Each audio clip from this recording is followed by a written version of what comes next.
नमस्कार दोस्तों, portal for study के मैथ्स की सीरीज़ में तीसरी क्लास में आपका स्वागत है।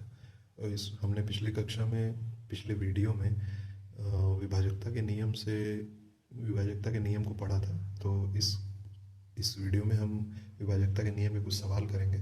तो प्लीज़ चैनल को सब्सक्राइब कर लीजिए और आइए शुरू करते हैं। तो हमारा सवाल है दोस्तों कि संख्या 5 1 7 x 3 2 4 3 से पूर्णतः विभाजित हो जाती है, तो x के स्थान पर आने वाली बड़ी से बड़ी संख्या कौन सी होगी। ठीक है, तो हमें 3 के विभाजकता का रूल पता है कि अगर संख्या के अंकों का योग 3 से विभाजित हो जाता है तो वो संख्या भी 3 से विभाजित होगी। 3 + 2 + 4, तो ये 5 1 6 7 6 13 13 3 16 2 18 4 22, तो 22 + x। तो ये संख्या 22 में कौन सी बड़ी से बड़ी संख्या जोड़ा जाए कि ये 3 से विभाजित हो जाए। ठीक है, तो 22 में वैसे तो हम 2 जोड़ देते हैं तब भी ये 3 से विभाजित हो जाएगा, क्योंकि 2 जोड़ने पे 24 आ जाएगा जो 3 से विभाजित हो जा रहा है। फिर 24 के बाद 27 ऐसी संख्या जो 3 से विभाजित होती है, तो 27 लाने के लिए हमें 5 जोड़ना पड़ेगा। फिर 27 के बाद 30 एक ऐसी संख्या है जो 3 से विभाजित हो जाएगी। लेकिन चूँकि हमको सबसे बड़ी से बड़ी संख्या चाहिए, तो इसलिए हम x के स्थान पे 8 रखेंगे। ठीक है, क्योंकि 8 से ऊपर जब हम जाएंगे, चूँकि 30 से बड़ी संख्या 33 है जो कटेगी 3 से, लेकिन 33 लाने के लिए हमें 11 जोड़ना पड़ेगा।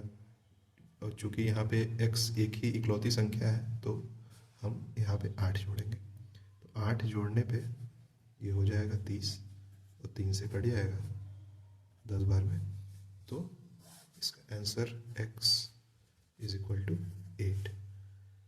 तो 5 1 7 8 3 4, इसको एक बार देख लेते हैं कि ये 3 से कटता है कि नहीं। तो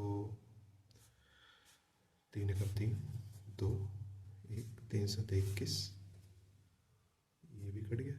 और फिर 7 उतर गया, 3 दूना 6 1 8, और 8 हो गया, 3 6 18। फिर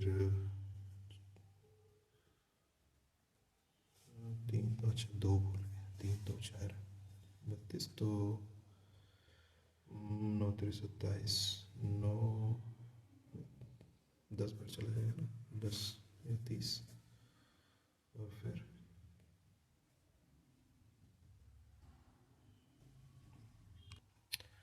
तो यहाँ पे 2 बच जाएगा और 4, तो 8 3 24। तो ये हम देख सकते हैं कि पूरी तरह से विभाजित हो गई है। ठीक है, तो अब इसको एक बार और समझ लेते हैं। जैसे 5 1 7 x 3 2 4, इन सबको जोड़ने पे यहाँ 22x आया। तो 22 के बाद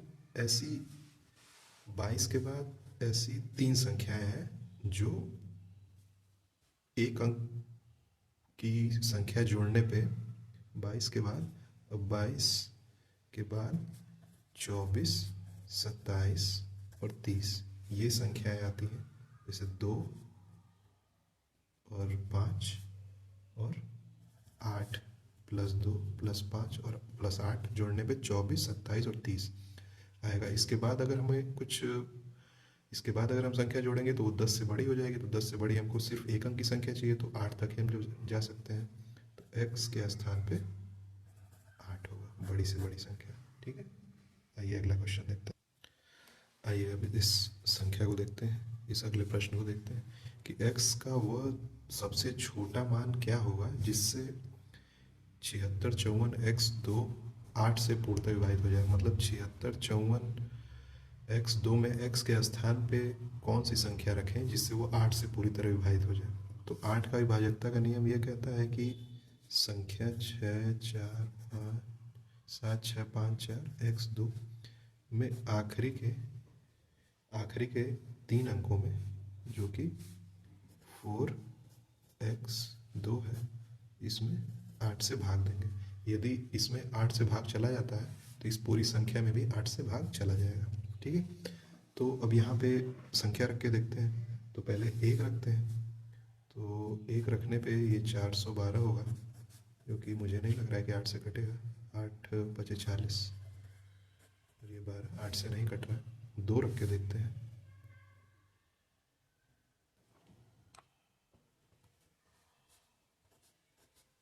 4 2 2, ये 8 से 8 बचे 40 22, ये भी नहीं कटेगा। 3 रख के देखते हैं, तो 4 3 2, 8 से काटने पे 8 बचे 40 और ये 3 बच गया और 8 चौको 32। ठीक है, तो यहाँ पे जैसा कि हमने देखा कि 3 रखने पे ये संख्या पूरी पूरी विभाजित हो जाती है, तो इसलिए x का मान 3 होगा। ठीक है, 3 x के स्थान पे जो हमने 3 रखा तो ये 8 से पूरी तरह विभाजित हो गया। तो इससे हमें पता चला कि ये इस संख्या में x के स्थान पे अगर 3 रखा जाए तो वो भी 8 से पूरी तरह विभाजित हो जाएगा। ठीक है, अब अगला क्वेश्चन देखते हैं। तो अगले सवाल में हम देखते हैं जैसा कि 32x 411 5y में x और y के स्थान पे कौन सी संख्या होगी जबकि ये 88 से पूर्णतः विभाजित है। ठीक है, तो 88 से पूर्णतः विभाजित होने के लिए संख्या को 8 और 11 से पूर्णतः विभाजित होना चाहिए। ठीक है, तो पहले हम 8 का नियम लगा लेते हैं। देखते हैं इस y के स्थान पे कौन सी संख्या होगी जो 8 से कटे। तो 8 का रूल ये कहता है कि आखिरी के 8 के लिए, तो 8 के लिए 1 1 5y डिवाइडेड बाई 8। तो y के स्थान पे कौन सी संख्या रखी जाएगी, तो y के स्थान पे 1 रख के देखते हैं, तो ये नहीं कटेगा। y के स्थान पे 2 रख के देखते हैं, 1 5 2, 8 से काटते हैं, तो 8 एकम 8, 8 एकम 8 और 7 बच गया, तो 9 8 72। ठीक है, 19 बार में ये कट जाएगा। ठीक है, तो y इज इक्वल टू 2। ठीक है, y इज इक्वल टू 2 हो गया। अब हमें देखना है 11 का। 11 के लिए, अब 11 के लिए जो विभाजकता का रूल होता है वो सम विषम का रूल होता है। सम विषम का रूल कि मतलब सम के स्थान पे जो संख्याएं हैं जैसे 3 2 x 4 1 1 5 और y का मान हम 2 निकालें। तो पहले विषम संख्याओं को देख लेते हैं, ये और फिर 5। ठीक है, 2 से 4, 4 से 1, ऐसे। तो 3 प्लस x प्लस 1 प्लस 5, ये बराबर होना चाहिए 2 प्लस 4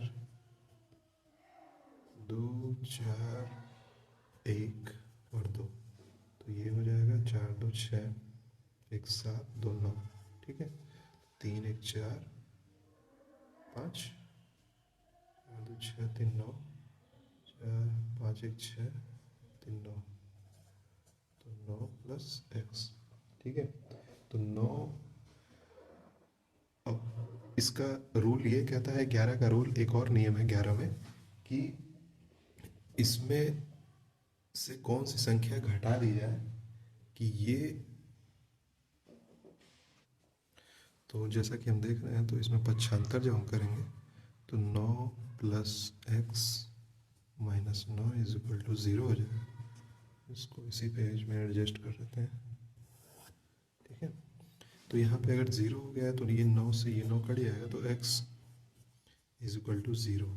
तो जब भी x का मान 0 आ जाए या फिर मतलब अगर एक अंक की संख्या है तो हम तो इसको x को 0 ले लेंगे, लेकिन यदि अगर संख्या 2 अंक की है तो x का मान 11 भी हो सकता है।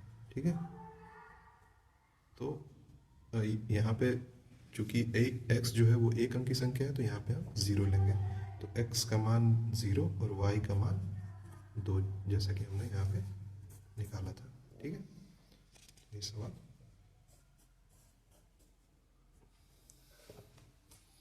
अगर 2 अंक की संख्या रहती तो हम x का मान 11 रखते हैं। ठीक है, बस यही है। अगला सवाल देख। तो अगला सवाल ये है कि अगर यदि 10 अंकों की संख्या 54, 32, वाई 17, 49 x जो है वो 72 से पूर्णतया विभाजित है, तो 5x माइनस 4y का मान क्या होगा।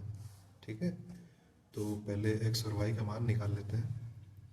तो संख्या है 54, 32, वाई 17, 49x। ठीक है, तो जो क्योंकि हम जानते हैं कि 72 को 9 × 8 के फॉर्म में लिखा जा सकता है, तो जो भी संख्या 9 और 8 से पूर्णतया विभाजित होगी वो 72 से पूर्णतया विभाजित होगी। ठीक है, तो पहले हम 9 के लिए देख लेते हैं।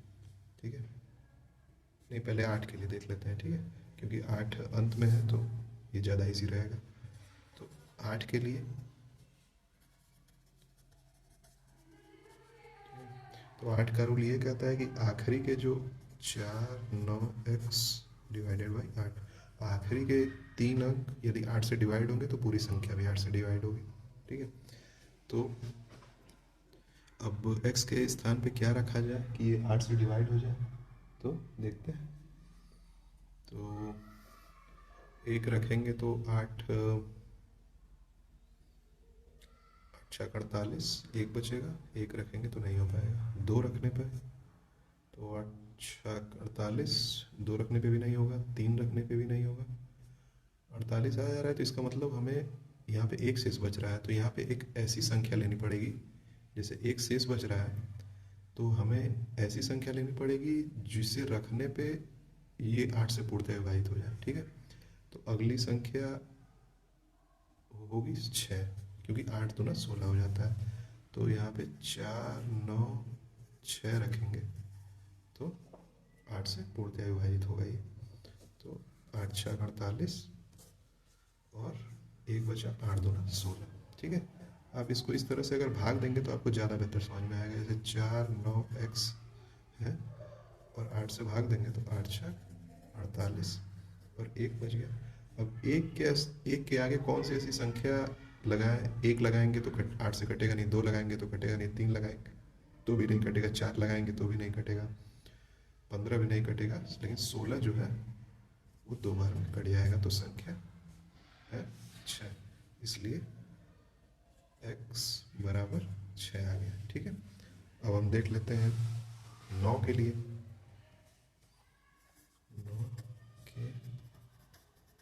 9 के लिए देख लेते हैं। तो 9 के लिए सीधा सीधा ये है कि संख्याओं का योग, संख्या के अंकों का योग 4 + 5, 5 + 4 + 3 + 2 + y +1 + 7 + 4 + 9 + x का मान 6 है। ठीक है, तो 5 4 9, 3 12, 2 14, 1 15, 15 7 22, 4 26, 26 9 35, 35 और 6 41। तो 41 + y डिवाइडेड बाई 9। तो 41 में कौन सी ऐसी संख्या जोड़े जो 9 से ये पूरी संख्या कटी है।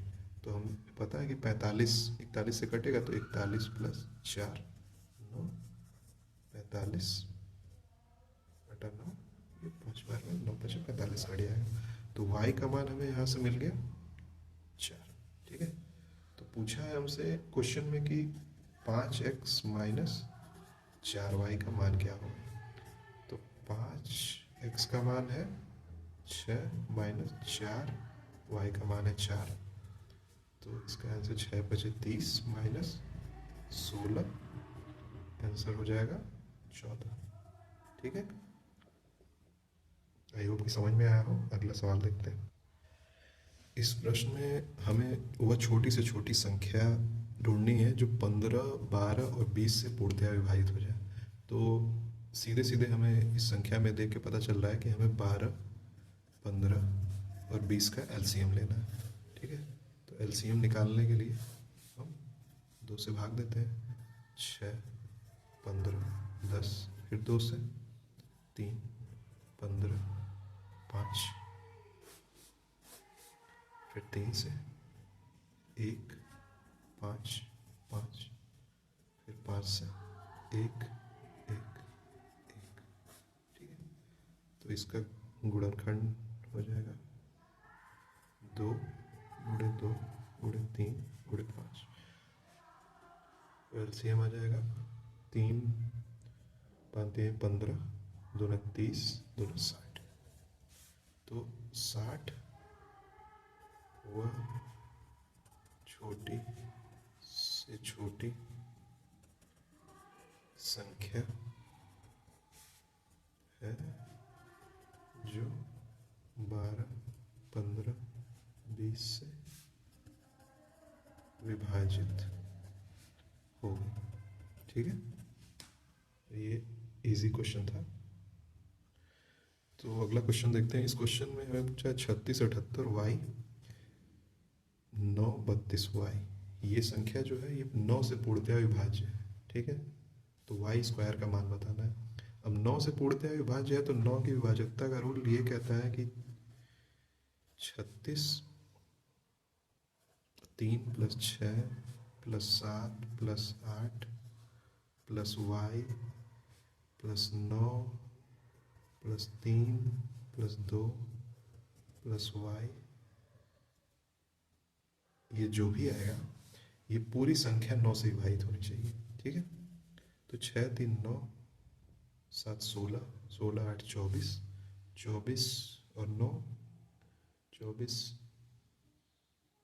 34, 24 और 9 33, 24 और 9 33, 3 36 और 2 38, 38 + 2y। ठीक है, या y 2y भी लिख सकते हैं इसे, या y + y कर लेते हैं, ज़्यादा इजी रहेगा, कैलकुलेशन नहीं बड़ी होगी। तो 38 में कौन सी संख्या 2 बार जोड़ी जाए? 38 + y + y। ठीक है, 38 में कौन सी संख्या 2 बार जोड़ी जाए कि ये पूरी संख्या 9 से कट जाए? ठीक है, तो 38 को आप 38 में आप 38 में क्या जोड़ेंगे आपकी ये पूरी संख्या 9 से कट जाए? तो 38 में पहले आपको जोड़ना पड़ेगा 2, 7 जोड़ना पड़ेगा। लेकिन 7 जोड़ेंगे तो 45 होगा। 38 + 7 जोड़ेंगे तो 45 होगा। लेकिन 7 में जब आप फिर से 7 जोड़ेंगे तो 45 और 7 52 होगा, जो 38 से कटेगा नहीं। तो 8 जोड़ के देखते हैं। तो जब 38 में 8 जोड़ेंगे तो 46 होगा, और 46 में 8 जोड़ेंगे तो 54 हो जाएगा। तो इसलिए संख्या होगी 38 में 8 2 बार जोड़ेंगे तो ये 54 होगा, जो कि 9 से पूरी तरह विभाजित होगा। 9 × 6 = 54। ठीक है, तो इसलिए y बराबर 8 और y स्क्वायर बराबर 8 × 8 = 64। ठीक है, तो आई होप कि समझ में आया होगा। यहाँ पे कुछ किया नहीं गया है, बस आप 38 में पहले वो संख्या जोड़िए जो 9 से कट रही हो। ठीक है, तो 38 में पहले हमने 7 जोड़ा जो 45 आया, तो 45 में फिर से 7 जोड़ा गया तो 52 आ गया, जो कि 9 से पूरी तरह विभाजित नहीं था। इसलिए हमने अगली संख्या जोड़ी, 8 जोड़ी, तो 8 जोड़ने पे 46 आया, 46 और 8 54, जो कि 9 से पूरी तरह विभाजित था। ठीक है, आई होप कि समझ में आया होगा। अगला क्वेश्चन देखते हैं। तो अगला सवाल ये कहता है दोस्तों कि 4a3 कोई संख्या है, इसमें 984 जोड़ने पर 13b 7 प्राप्त होता है, जो 11 से पूर्णतया विभक्त है। तो इसको लिख लेते हैं। 4a3 में 984 जोड़ा जा रहा है तो 13b 7 प्राप्त होता है, जो कि ये संख्या 11 से पूर्णतया विभाजित है। तो 11 से विभाजकता का नियम ये कहता है कि पहली और तीसरी संख्या का योग दूसरी और चौथी संख्या के योग के बराबर होना चाहिए। ठीक है, तो 1 + b बराबर 7 + 3। तो यहाँ पे हम देख सकते हैं कि ये 7 + 3 10 हो गया, और 1 और b के स्थान पे हम जब 9 रखेंगे तो 1 और 9, तब ये 10 = 10 होगा। ठीक है, तब ये 10 के बराबर हुआ। ठीक है, को क्वेश्चन में दिखता रहा। ठीक है, यहाँ पे देखते हैं। ठीक, तो हमें यहाँ से हमें पता चल गया कि ये संख्या 13, 9, 7 है, और इसमें से 984 हम घटा देंगे तो हमें ये संख्या प्राप्त हो जाएगी। तो 4 में से 3, 9 में से 8 जाए 1, 13 में से 9 जाए 4। ठीक, तो यहाँ से हमको प्राप्त हो गया a = 1 और b = जैसा कि हमने देखा था 9। ठीक है, तो 3 × 1 + 4 × 9, 3 + 36 = 39। ठीक, ये आंसर हो जाएगा। ठीक है, सिंपल क्वेश्चन है। आइए अब अगला क्वेश्चन देखते हैं। अगला क्वेश्चन है दोस्तों कि 3 अंकों की छोटी से छोटी संख्या कौन सी है जो 14 से पूर्णतः विभक्त हो जाए। ठीक है, तो इस तरह के सवाल जब आते हैं तो हमें पहले 3 अंकों की छोटी से छोटी संख्या लिख लेनी है। तो जैसा कि हम जानते हैं छोटी से छोटी संख्या लिखने के लिए 2 0 बढ़ा देते हैं, तो ये 3 अंकों की छोटी से छोटी संख्या है। ठीक है, इससे छोटी संख्या फिर 99 हो जाएगी जो दो अंकों की हो जाएगी। ठीक है, तो अब इसमें 14 से भाग देते हैं, तो 14। ठीक है, तो 14 से इसमें भाग देंगे जब हम, तो 14 सते 98 हो जाएगा। तो जैसे कि हम देख रहे हैं 100 में 14 से भाग देते हैं तो 14 सते 98, यहाँ 2 शेष बच गए। ठीक है, जो ये 2 शेष बचा है इसी को हम 14 में से निकाल दें तो वो संख्या मिल जाएगी। ठीक है, 14 - 2 = 12। ठीक है, तो ये 12 ऐसी संख्या है जिसको अगर हम 100 में जोड़ दें तो ये 14 से पूर्णतः विभाजित हो जाएगी। ठीक है, तो 100 + 12 = 112, और ये 14 से 8 बार में पूर्णतः विभाजित है। ठीक है, तो ये 112 वो छोटी से छोटी संख्या है, 112 वो छोटी से छोटी संख्या है जो कि 14 से पूर्णतः विभाजित होगी। ठीक है, इससे छोटी संख्या फिर 98 हो जाएगी, जैसा कि हमने यहाँ देखा, जो कि 100 से कम है, जो कि 2 अंकों की है। ठीक है, तो इसमें भाग देके पहले हमने 100 में भाग दिया, जो 3 अंकों की सबसे छोटी संख्या है उसमें भाग दिया, तो शेषफल 2 आया। शेषफल को 14 में से घटा के फिर हमने जो आया उसको 3 अंकों की छोटी छोटी संख्या में जोड़ दिया, इससे हमारा आंसर आ गया। ठीक, 112 हमारा आंसर, जो कि 14 से विभाजित भी है। ठीक है, अब अगला क्वेश्चन देखते हैं। तो अगला सवाल और ये आखिरी सवाल होगा दोस्तों। वह छोटी से छोटी संख्या ज्ञात करनी है जिसे 80, 36, 42 में जोड़ा जाए तो संख्या 11 की गुणज हो जाए। तो 11 का गुणज होने का मतलब ये है कि वो संख्या 11 से कड़ी है, जैसे 11, 22, 44, 55, ये सभी संख्याएं 11 की गुणज है। ठीक है, तो वो संख्या 11 से कटनी चाहिए। तो आइए देखते हैं, काटते हैं इसको। तो 80, 36, 42। ठीक है, तो 11 7 77, 3 33, 11 3 33, कट गया 64, 5 55, 9 2 78, 88, तो 4 शेष बचे। ठीक है, तो ये जो 4 शेष बचा है, चूंकि इसमें 4 ऑलरेडी है, तो 11 में इस संख्या में अगर 7 जोड़ दें तो ये 11 से कट जाएगी। यही इसका मतलब हुआ ना, मतलब कि अगर ये 4 है यहाँ पे और इसमें अगर 11 जोड़ देते हैं हम तो ये अरे यहाँ पे 7 जोड़ देते हैं, 7 सॉरी, तो ये 11 हो जाएगा, तो एक बार और इसमें पहाड़ा चला जाएगा, ठीक है। तो यही इसका मतलब हुआ। तो 7 एक ऐसी संख्या है जिसको 80, 36, 42 में जब जोड़ा जाएगा तो वो 11 की गुणज बन जाएगी या 11 से कट जाएगी, ठीक है। तो थैंक यू दोस्तों, तो ये आज का आखिरी प्रश्न था। अगले वीडियो में फिर से इसके आगे के चैप्टर्स को देखा जाएगा, या नंबर सिस्टम के ही कुछ और भी सवाल हो गए, जैसे संख्या के गुणा में कितने ज़ीरो होंगे, शून्यों की संख्या, या फिर बार वाले क्वेश्चंस, उनको ट्राई करेंगे, ठीक है। थैंक यू, मिलते हैं अगले वीडियो में।